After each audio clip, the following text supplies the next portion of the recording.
Doctor Momita का बदला। Doctor Momita Kolkata की एक प्रसिद्ध मनोरोग विशेषज्ञ थी। उनका मानना था कि कोई भी मानसिक रोगी ठीक हो सकता है, बशर्ते सही समय पर उपचार हो।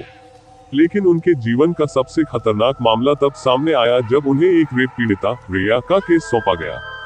रिया का दावा था कि उसके साथ जो हुआ वो इंसानी क्रूरता से कहीं ज्यादा था, वो कुछ अलौकिक शक्तियों के शिकंजे में थी। रिया ने बार बार कहा कि उसे एक बुरी आत्मा ने घेर लिया है और वही उसके साथ हुए अन्याय का कारण है। लेकिन डॉक्टर मोमिता ने इसे केवल मानसिक आघात माना। उन्होंने इसे एक गंभीर मनोवैज्ञानिक बीमारी समझा और रिया का उपचार शुरू कर दिया। हालांकि जैसे जैसे उपचार आगे बढ़ा, अजीब घटनाएं शुरू होने लगी। रिया के सत्रों के दौरान वह कभी कभी अनजान भाषाओं में बातें करती और उसकी आंखों में एक अजीब सी चमक होती। उसने दीवारों पर अजीबोगरीब निशान बना दिए जो देखने में किसी प्राचीन भाषा जैसे लगते थे। धीरे धीरे जो कुछ भी रिया कह रही थी वह डॉक्टर मोमिता के जीवन में सजीव हो गया।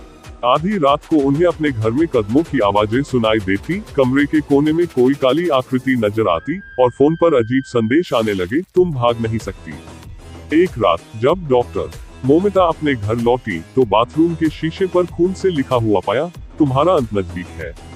अब उन्हें एहसास हुआ कि रिया की बातें सच हो सकती है। रिया जिस बुरी आत्मा की बात कर रही थी वह अब डॉक्टर मोमिता का पीछा कर रही थी।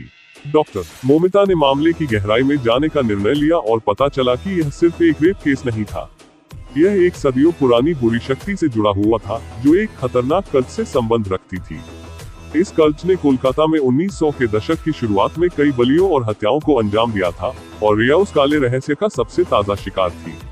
अंततः एक रात डॉक्टर मोमिता को अपने घर में अजीब सी आवाजें सुनाई दी।